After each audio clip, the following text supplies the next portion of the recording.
Hi, this is Quirky Critic, and without wasting time, let's get into the video.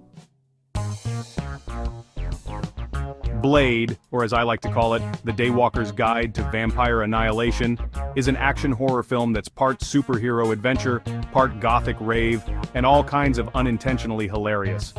Directed by Stephen Norrington, this 1998 cult classic stars Wesley Snipes as the titular Blade, a half-human, half-vampire warrior with a penchant for leather, sunglasses, and delivering one-liners with a straight face. Let's start with our hero, Blade, played by Wesley Snipes.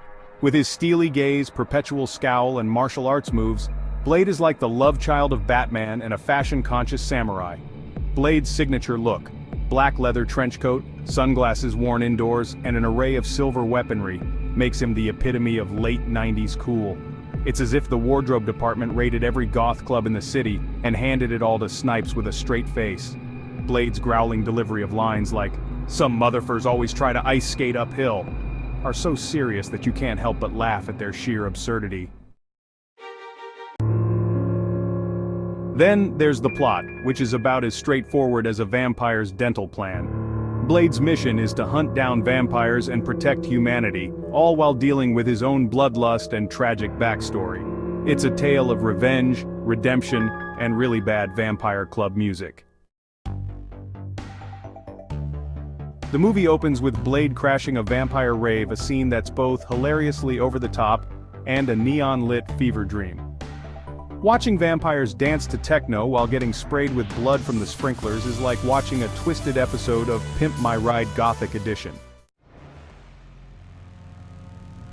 The villains in Blade are a study in campy malevolence. Deacon Frost, played by Stephen Dorff, is the main antagonist. A young, rebellious vampire with a chip on his shoulder and a hairstyle that screams, "I'm the villain" in a 90s movie. Frost's plan to summon a blood god and take over the world is as convoluted as it is ridiculous. His evil monologues are delivered with such earnestness that you almost feel bad for not taking him seriously. Almost. Frost's henchmen are equally laughable. Quinn, played by Donal Logue, is a vampire who seems to have a hobby of losing body parts and regrowing them. His comedic attempts to be menacing are more Benny Hill than Bela Lugosi.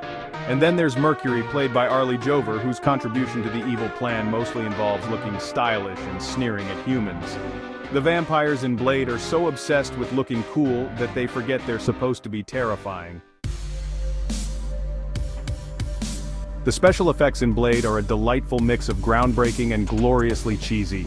Blade's sword fights and martial arts sequences are genuinely impressive, with Snipes showing off some serious skills. But then, you get to the CGI, which looks like it was rendered on a toaster oven. The final showdown with Deacon Frost, where he turns into a blood tornado, is supposed to be epic, but ends up looking like a screensaver gone rogue. It's hard to feel scared when the big bad looks like a video game glitch. Blade's weapons are another highlight of unintentional comedy. From the silver stakes and garlic-infused mace to the UV flashlight and boomerang blade, Blade's arsenal is a mix of medieval and sci-fi that makes you wonder if his armorer was a dungeon master with a flair for the dramatic. Watching Blade whip out these gadgets with deadly seriousness is like watching a kid play with his action figures, pure unadulterated fun. And let's not forget Whistler, Blade's grizzled mentor, played by Chris Christopherson. Whistler is the quintessential grumpy old man, complete with a raspy voice and a knack for building vampire-slaying gadgets out of spare parts. His interactions with Blade are a mix of fatherly concern and tough love, but his constant grumbling and chain-smoking make him seem more like a disgruntled mechanic than a vampire hunter. The dialogue in Blade is a treasure trove of tough guy talk and cheesy one-liners. Lines like, "You better wake up," "The world you live in is just a sugar-coated topping," are delivered with such gravitas that you can't help but chuckle.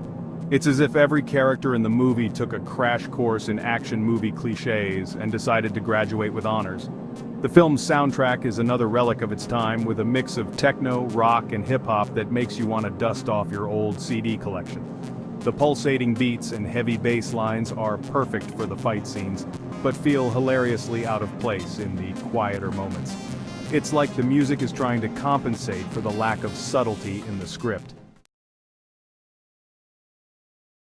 Despite all its quirks and unintentional hilarity, Blade remains a fun and entertaining film.